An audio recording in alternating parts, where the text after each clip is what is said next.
welcome to another episode of the Sales Syndicate podcast.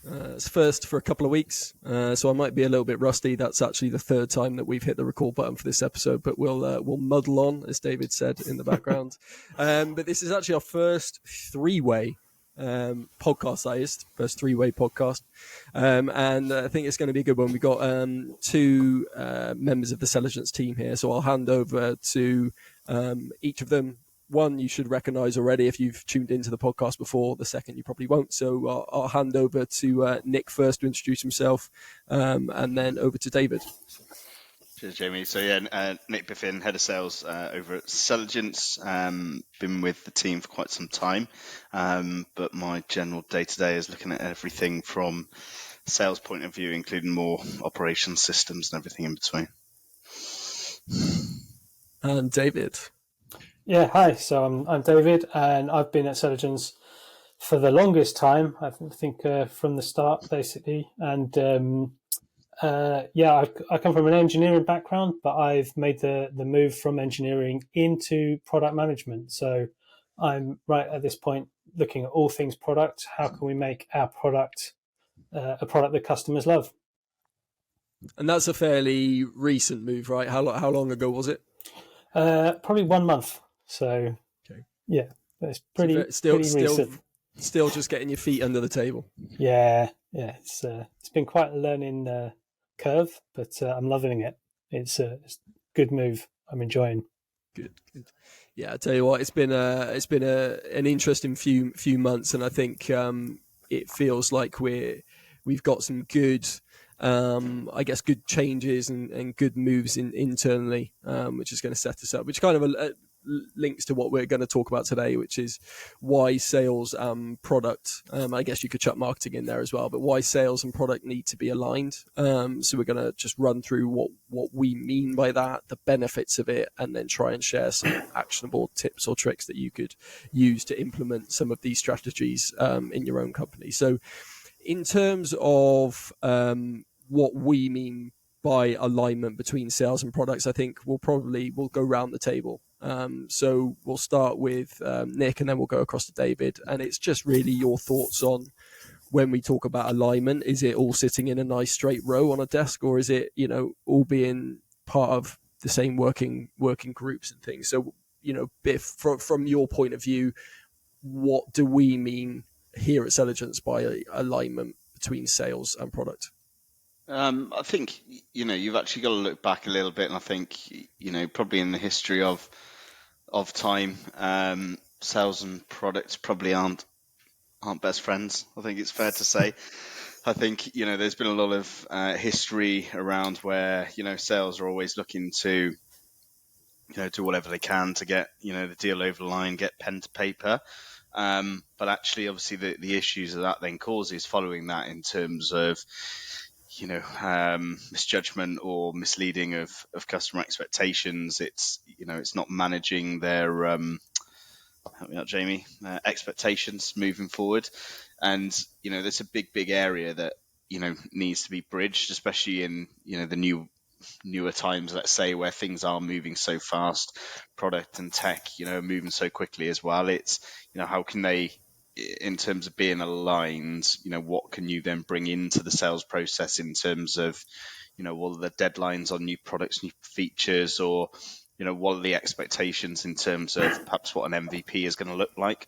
Because ultimately what you can then start to do is become much more aligned throughout that customer journey with potential customers and clients that are coming on board, and it's managing their expectations to ultimately keep them happier further down the line. And I suppose it's starting that relationship off on the right foot, which ultimately is always going to lead to a better relationship moving forward. And hopefully we're looking at renewals and whatever that may be from there. Well, it's just on the topic of sales and product not always seeing eye to eye or hating each other, as you put it. The post that we shared earlier on LinkedIn, which was basically talking about the disadvantages of sales reps twisting the truth. And I think David will probably say, and Biff will probably say, that products will build something and then sales will go and sell something completely different. Like historically, that's probably what happens in a lot of companies. And I think, like you said, in this sort of 2020 onwards, I don't know, post-COVID or the PLG, it's that the product has to lead sales rather than sales leading the product. And I think, as a company ourselves, we're moving that way. But let's hear the other side of it. Okay, we've had sales. Let's hear the product side of it. Sure, yeah, no, yeah, and I think I'm a big fan of the TV show Silicon Valley, and I think I shared with both of you guys that scene that I love from it when product and sales are kind of not exactly best friends. They're not aligned, and it's really interesting. I think often, technologists want to build really exciting things, and they potentially can go down a rabbit hole of not really thinking about the customer at the end of the whole journey. They just want to build something that's cool, which is where we fall up on the product side. But I think on the sales side, you do find that throughout my entire career, there's been, sales have sold a product that hasn't been built or a feature that hasn't been built. And suddenly you're dealing with those deadlines of trying to get that feature put together and rolled out before anyone knows. And it can lead to a really tough working relationship there. But it's kind of ridiculous to have these kind of things, because ultimately we all both want the same thing, really. We want to make a product that customers love. And, from a sales perspective, it's much easier to sell a product that customers love. And from, product perspective, we want to build that. So the two just go hand in hand, right? So it shouldn't have this hostility. I think it's the old school thing of sales always wanting something new and something shiny to try and impress. So the minute they see a vision or an idea, it's it'd be there in a week, it's okay, and that's just not understanding, complexities of it, all the different barriers, how it's going to link throughout the rest of the product, and all it is, it's let's take it to market, let's sell it, and before you know it, you're starting to hit those roadblocks pretty quickly. Yeah, and then the tension sort of builds up and up and up. So. It's but I think now we're, this is what this podcast is about, and this is what this working relationship's about, really, going forward, isn't it? Just making sure that we both understand each other's worlds a little bit better, so that we can, you guys can see what we're up against before you sell it to a customer, and we just have a happier working relationship, and everyone wins. So. And of course, the title of this is why sales and product need to be aligned. But if we think further down the sort of customer life cycle, sales sell something. Let's say they oversell something, they fluff it slightly. I don't know, an integration can do a lot more than it actually can, and then the customer comes on board 2 to 4 weeks later, gets onboarded, and they say great. And then within a few days, you get a little email or a call that comes back saying, "Oh, it's not quite working how I expect it." And CS, who are left with this on their desk, but well, it never has done that. Or, who told you that? And it's, oh, well, they said in the sales call that it was going to do this, and I would get 99% that. And obviously, CS are then left with obviously this awkward scenario trying to deal with the customer that was missold. And they're probably looking at products like, well, why doesn't it do what the customer wants it to do? And you're saying, well, it never did do that. That's not what anyone asked for or what we delivered. So it's just this like vicious cycle of basically, I don't know, negative implications. Like, what do they call it? Like a butterfly effect, don't they? Like, you could, one, bad decision could lead to 100, worse things down the line. I think also what we've seen there is that it's sort of, it's like a meme, really. Everyone's sort of pointing at everyone else, and the tech team are pointing at the sales team. They shouldn't have sold it. The sales team are pointing at the tech team, saying it doesn't do what we were promised it would do on time. The tech team maybe have also complained to the CS team, where you didn't help the customer on board properly on it. And everyone just starts playing the blame game here, and the only person that's the person that loses is the customer at the end of the day. So Yeah, and it's probably one of the fastest ways to create silos in a business, isn't it? Yeah, absolutely. Now, the topic is why sales and product need to be aligned. So I think we're going to try and focus more on the benefits they are than we are on the negative implications. So we've ahead of the podcast, we wrote down a few of the benefits from our perspective, and I think we'll just touch on a few of them and perhaps talk through them. So I think. Funnily enough, just before this call, you guys were on another call along with CS. And do you want to just run us through what that call, the goal of that call, and then just the benefits in terms of the outcomes from that call? Yeah, I think from, it's, that's where sales can really, add some value in terms of, from an internal perspective, just making people aware. I mean, at the end of the day, we're at the forefront in terms of, what the conversations that are happening, what are customers wanting, what are they needing. And it's about more so, delivering that kind of, I suppose, feedback loop back into the other areas of the business. Whereas then it's, ultimately from a tech perspective, it's where they can start thinking around solutions and different ideas to perhaps resolve those issues, or, perhaps different ways that actually they can develop a certain aspect of the platform to fit in with that. So it's about, I suppose, completing that loop in terms of, what we're hearing on the coal face, what are the issues, what are people looking for within the current market, and then feeding that back to ultimately the source of the bill, where we can start to action it, and potentially, if it's a wide demographic of individuals that are looking for a similar piece, then that's something we can then start to look at prioritization and actually putting that into our working day to day. Yeah, I mean, I think as well, in this particular business, we're forced to do it. I mean, we're making a product for salespeople. So if we don't collaborate and understand the needs of salespeople, then we can't make a good product. So that sort of steered us to have to do it. But the benefits as well of doing it are just, kind of, well, enormous really, because, yeah, like you say, the customer feedback loop, that's so critical, because essentially what we've been hiring are problem solvers in the engineering teams and the product team.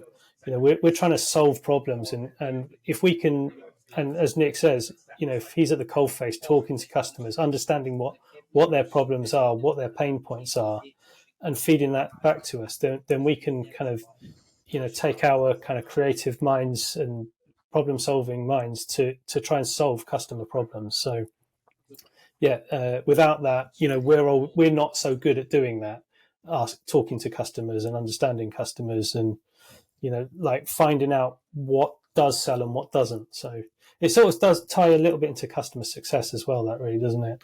Yeah, and I was going to say that no one expects someone working in product to be able to sell themselves or understand how you might sell in a market like this, like, because that's not your expertise. No one is saying, oh well, you should design a product that salespeople can use. Like that's what you should be doing, right? And well, it's on your own, that's an almost impossible task, because from if I'm trying to think of it in like a marketing way, I could design a website and I go, well, why didn't they just click on the button that I've put on the screen? And the customer might say, well, I didn't see the button.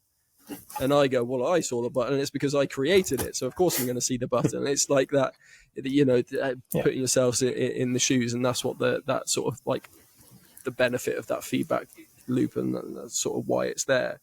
Now, in terms of, I guess, the ultimate goal, right, of building a new product, or one of the first things you're aiming for is product market fit, right?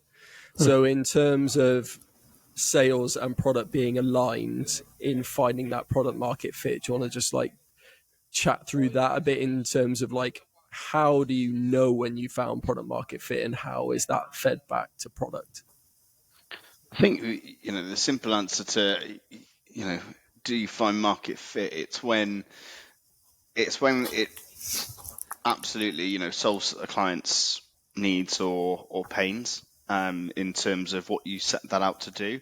Now, not every client's the same, not every business is the same. Stuff really does flip within that, but I suppose fundamentally it's at the core, it's providing value to them in the quickest possible way, but more importantly, without really disrupting their day-to-day workflow. So it's more about how can they fit in, alongside current operations versus, disrupting that. Again, to a degree, we've seen how, perhaps AI has moved into the world in the last couple of months. There's been a huge disruption in terms of how people work and how they can evaluate. But, what that's actually looking at doing then is, speeding up processes and making things easy. So everything's got to be for the better. And I suppose that's, the way in the world that tech goes. But, when you truly get that market fit, it's when people, are then, realizing its value straight away. And ultimately, they're starting to see that ROI really without having to, put much impact into it. And that feedback will come directly from sales. Because again, if you're not going to get feedback from customers if you haven't sold them to it. So, talk about being at the cold front, that feedback in its first initial form is going to come straight back from where it starts. And I guess for you, David, like you're building stuff and you're essentially waiting for an indication of what you guys have done right and where you're going to double down and invest more time. Yeah, I mean, I think it's from the product perspective. I think some of the books I've been reading have sort of said if you've got 6 customers that are champions of your product, then you've probably got product market fit. So that's a good marker, and we've got to just be listening to that and finding that out from the customers. Are they champions of the product? Because at that point, you haven't just built a bespoke product for one customer. You've built something that can be sold to many more. And I think if we try and give it like a real world example, we're talking internally at the moment about the positive feedback we've had about setting up a very targeted niche search that then delivered ICP leads to you, and the feedback we've had on that particular process in automating prospecting or BD is great, right? So we're now thinking, fantastic, we've had some great feedback about that particular feature. What can we do to make that even better, or what can we do to like supercharge that particular feature? Yeah, exactly. And it's sort of stopping us getting kind of, because we've had that particular noise coming from many customers rather than just a loud customer. It does mean, right, this is clearly something that we have to pay attention to. Okay, so next on the list is agile development as a benefit. So I guess we'll this is more David's game.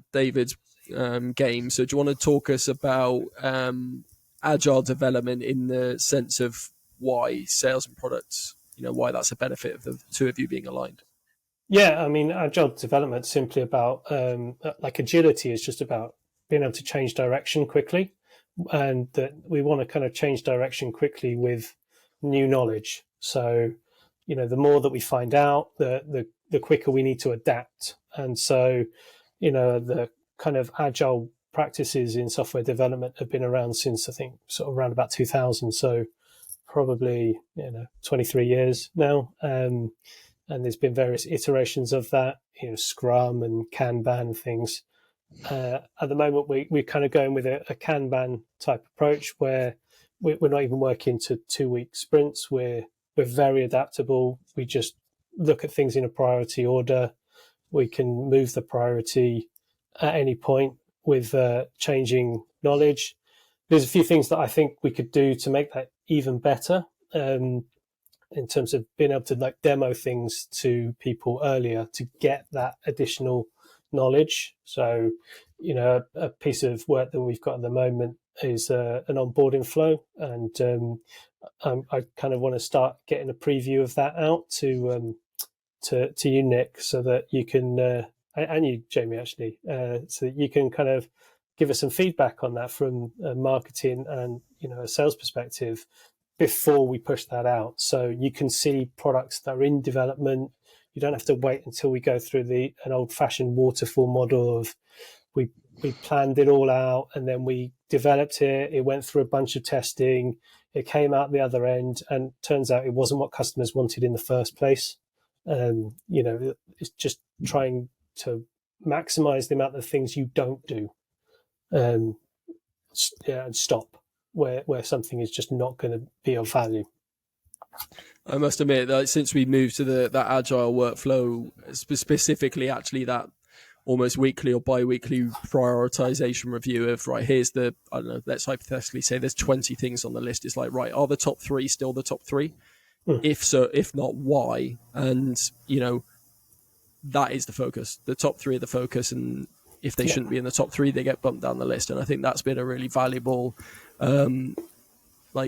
tactic to focus our minds, because you'll actually, like, there might be someone shouting, like you said, really, really loudly, saying this feature, we need this feature. And then when you put it on the list against 20 others, actually, when you stack it up against others, you think, oh, okay, actually, it doesn't seem as important when you put it against those other 20 things. And that's been, from my perspective, that's been a huge development for us. Yeah, everything's just about trade-offs at the end of the day. Okay, next on the list is reduced time to market.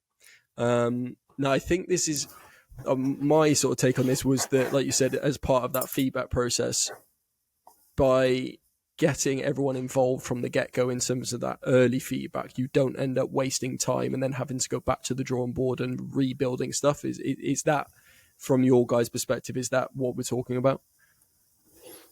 Yeah, I think, we've probably had a few instances of this where actually, internal teams have tested out products before we've even gone out, given them to use cases or, some of our clients as well. So, how quickly can we start to evaluate, the initial work that's been done, whether that's from an MVP perspective or anything from that, what are, perhaps the little ways thinking outside the box that we can, really shorten that time length to getting things out, because at the end of the day, if it is an additional revenue aspect and something we can start to push out, then we want to do that as quickly as possible, but more importantly, you want to do it in the right way as well. You want to ensure that the value's there. You want to ensure that actually something people are going to use. And I think it's probably quite a few instances where actually we've pushed back and said no, we're not going to use that. And that's probably where you can start to be really honest with yourselves, is actually, internal people and people that you know very well. I think one of the difficulties with that, and it's a thing that I have to manage, is the kind of sunk cost fallacy, where basically we've put in some money into this, we spent some time on a particular thing, and people kind of want to see it out to completion, but sometimes the right thing is just to stop because it's not the right thing. And that's only going to come from this kind of alignment, really, from the conversations that you would have, Nick, with customers. I mean, potentially we can make a prototype of something and or a trial and find out that actually no, this isn't something that the customers would buy, and we need to know that as soon as possible. Yeah, it's super important. You say you don't want to waste your time and put all your heart and soul into it, and then you've taken it to market, you built out the 100% finished product, and then people go, nah, I'm right, thanks, because it downturns morale, and actually have you gone too far where you could have repurposed what perhaps you'd already built. But again, that's probably where that feedback loop really starts and really comes into play from that initial phase. Okay. Next on the list is actually something we kind of spoke about at the start, which is the customer success angle of it. So we're sitting here as marketing, sales, and product, but the CS is another massive part of the business. So we, as I said, we already did kind of touch on it, but it's, you don't want to be serving up a dish of absolute rubbish to CS when the customer comes through that onboarding stage. Basically just creating false senses of expectation, I guess. And I think that, Biff, you don't want to go with your tail between your legs over to CS and go, really sorry. Yeah, that was me.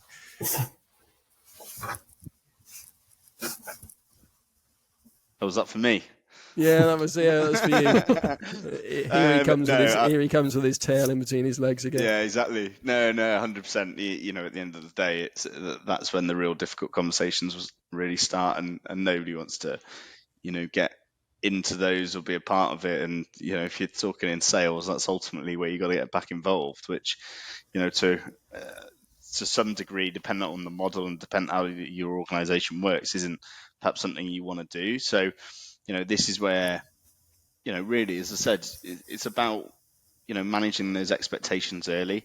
There's no point trying to, just get something through to look good. Ultimately, it's going to come back and bite you further down the line, whether that's 2 weeks or whether it's 12 weeks down the line. But realistically, it's about those working relationships between all the different departments. We can sit and say just between sales and product, and that's just as important. But, how do those two departments then feed back into marketing? What are you promoting? What are customers saying? What do they really like about the product? And ultimately then into, CS to understand, how other clients are using it, what other clients have enjoyed. So the more you can be aligned within that rounded circle, then, the stronger the proposition that you have to sell. Yeah, I was just thinking in terms of like CX, if you customer success, the whole point of them is they want to get success out of a customer. So in the same way that I might run an ads campaign with 5 ads and there's 2 really poor performing ones and 3 great ones, I'd remove the 2 poor performing ones and put 2 more that are like the top 3, and it's customer success are there to get the most out of the platform with the customer. And if they feedback and say, actually, the customer's had a really, really great success with this particular part of the platform, or they've had really great success with the new data labels you've launched on the platform, then that feedback comes in and we go, actually, well, 1, great job. Let's pat ourselves on the back because we've delivered something that customers want. But 2, can we do more of that? And I think that must be like, for David's perspective, especially like when I think on that data label example, when pretty much the day after you guys released it, customers came back and said out of the blue and just said, I'll tell you what, guys, this is brilliant. Yeah, I mean, it was lovely to have a few wins because, more often than not, you're getting the other end because customers are less likely to reach out when they love something, more likely to reach out when they don't. But I mean, on the other side of it as well, customer success have been amazing recently with us for kind of just going through the onboarding flow for customers and pointing out the things that they have to explain to customers, and it's kind of been very eye-opening. We had some scores on the site that we thought were useful to customers to see what was more relevant and what wasn't.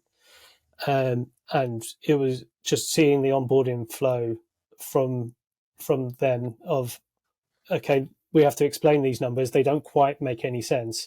We just got rid of them. I mean, they were of no value. They were of negative value, really. They were causing just confusion. And so we've binned them. And I think everyone's happier as a result. Well, the funny thing with those is I don't think anyone's actually said where have they gone, have they? So no one has complained. That's as much feedback as you need from customers that you've made the right decision. So for anyone who's listening to this thinking, wait, the numbers have gone? Yeah, they have, and that happened probably a couple of months ago. So next we've got on the list, I guess, kind of relates to customer success as well. It's like that upselling and cross-selling opportunities. So I guess from a product and sales point of view, we're probably talking here about, right, sales have made a new release, an update, and that gets communicated, and then sales or CS can basically go out and upsell or cross-sell. Yeah, again, it depends how your product's structured and what you're doing with it. But, at the end of the day, where, perhaps, some customers have been crying out for a feature, you've gone out and built it. Is that part of an add-on basis that actually you're releasing that on top of the product? Does it bring more value? So is that something then where you can get use cases and go out to the rest of your client base? There's lots of different ways that you can do that. But, certainly from that, I suppose in all business tactics, there's a lot of different ways in which you can use that as well, as long as you've, again, proven that it's worth, understand where it's best utilized and what it can do. But, it can be there to keep customers happy, perhaps ones that aren't. Let's face it, every business has them. But, again, is it that upsell opportunity? Is it actually something that, where you've got deadlines and things like that actually you can start teasing clients with? Is it something is going to be new, shiny, perhaps something, above what your competitors have? And, is that something that you can start drumming up early early interest within. Perhaps it even goes as far as creating early renewals for clients and things like that as well. There's a lot of different tactics that often a lot of businesses will use to secure those clients for a longer period than they're already tied into.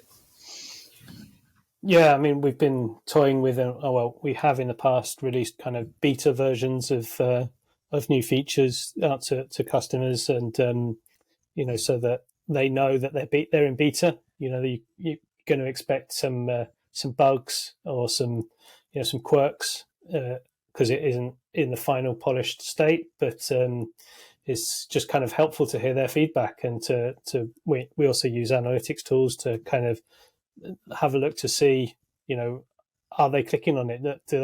Does it make sense to them? How are they using it? And that's all really useful information to us. So no one can test the product as well as the customers. And they're often value clients as well, right? So they're the ones that will always come back, give you feedback, whether it's good, whether it's bad, whatever it may be, like in a constructive way. But they're often the people that then you're like, you'd be a brilliant use case for us. Work with us going forward. And, it really is good to have people on board that will do that, because ultimately they help, in a way shape the product for the future as well, amongst your other clients. I was going to say that beta, like it helps everyone internally, but like you said, it also makes the customer feel like they're part of this, secret society, or this, this feature that no one else can currently access. And I think that's the perfect that's the place you want to get to, isn't it? Where customers feel like they're testing something special and helping you build something. You're getting feedback from it, and also sales are able to test whether a new feature is going to be well received, and then they can use that as ammunition during the sales process. So I think that's definitely a worthwhile one, albeit it probably does take quite a lot of management from an internal perspective to have potentially multiple beta things going on at any one time, plus your regular product. Yeah, I mean, we've built in some things from my engineering time. So, the ways to manage what bits of the product can be available at any point in time. So, it's not so difficult to have multiple betas at one point. And then we've also kind of, for the kind of cross-selling or the upselling opportunities, a lot of our features can be kind of grouped into different packages. So we've kind of, when we develop it from an engineering perspective, this is putting my engineering head on, not my product head on, we would make a feature as if it could be put into any package or dropped from any package.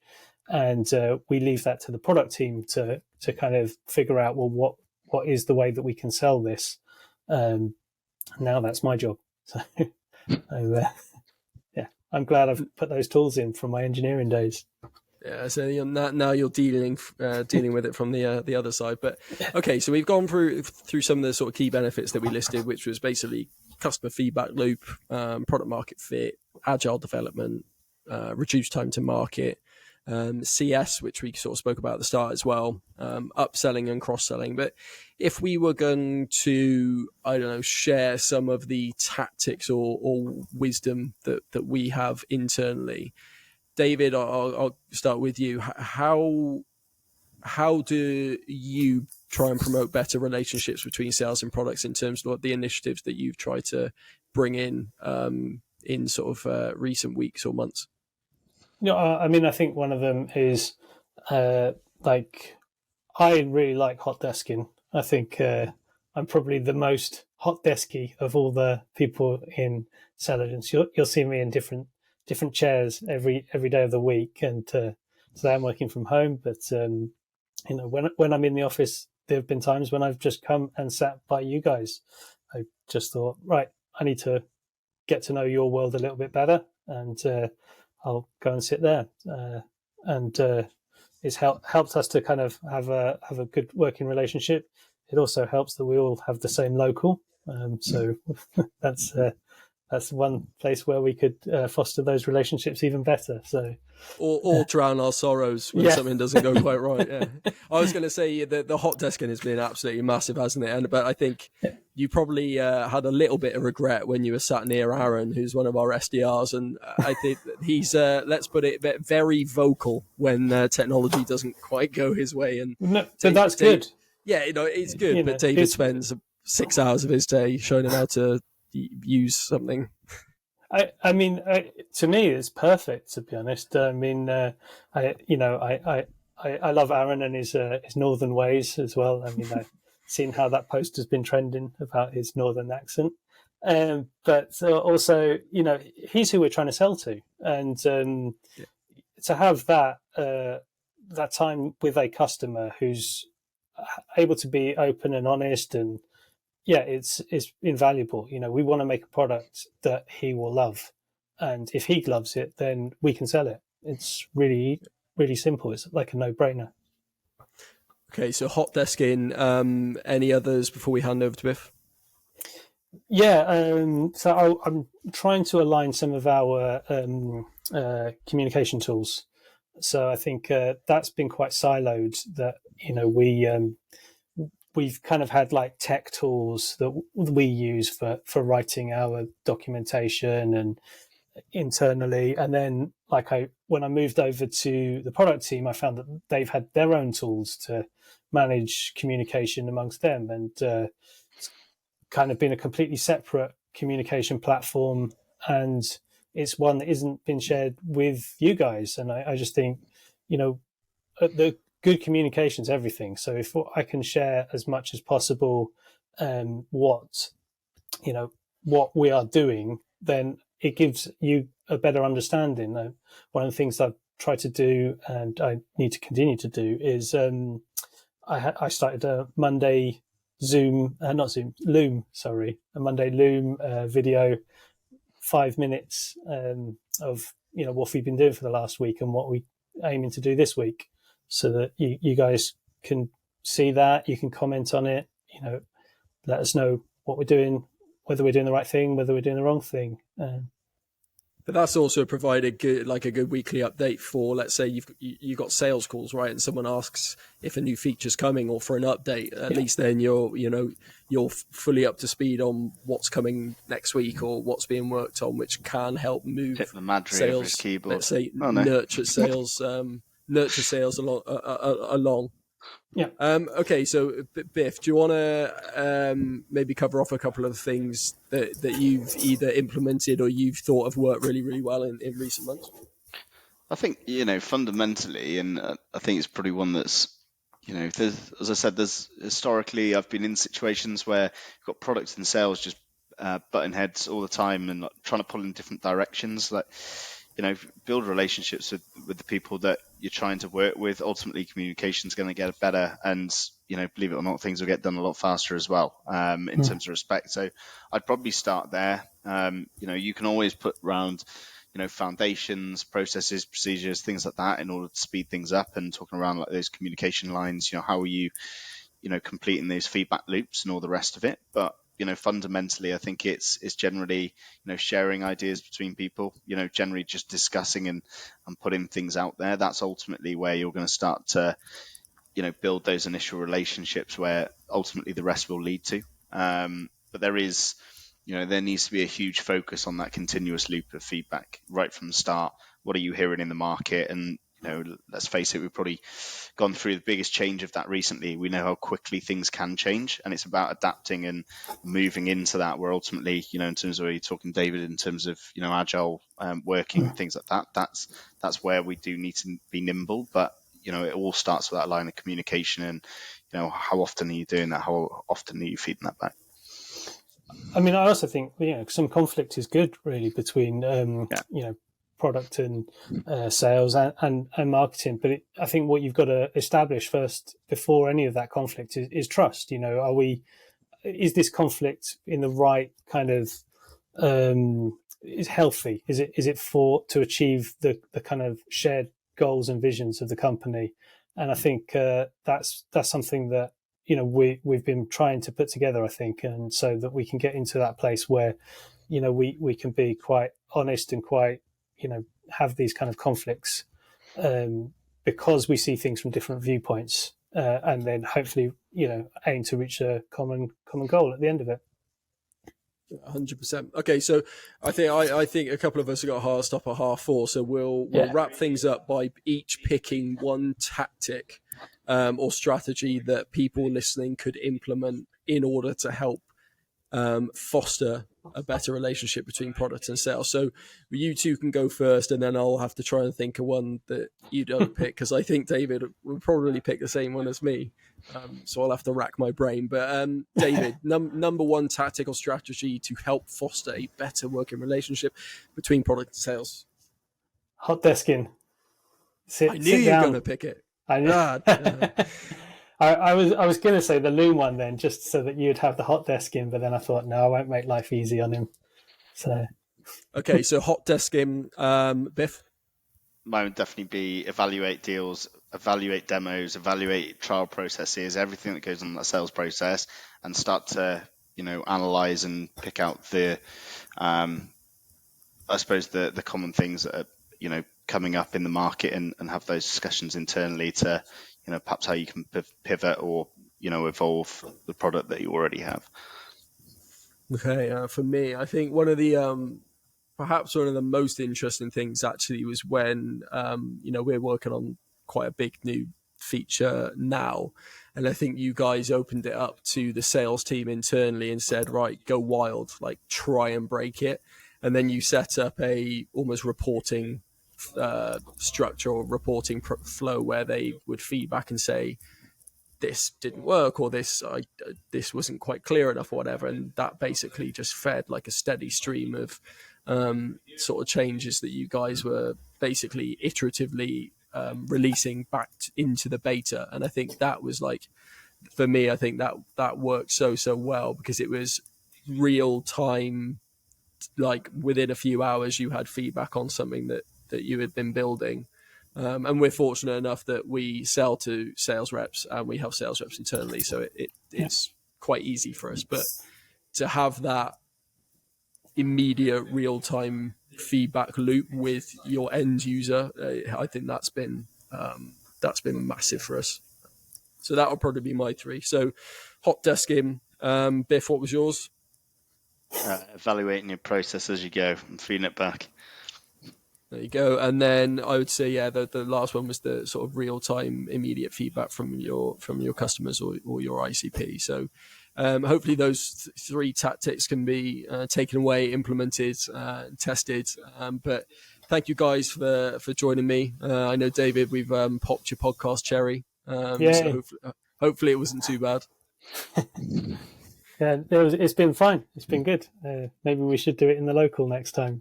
Just fine. Okay, David. Well, fine. No, I mean, I did have a Madry whilst filming. Yeah. You two didn't get the memo. But no, maybe we'll do it in the local next time. But yeah, hopefully people have got some value from this. And thank you for tuning in to another episode, and we will catch you next week. Okay. Ta-da.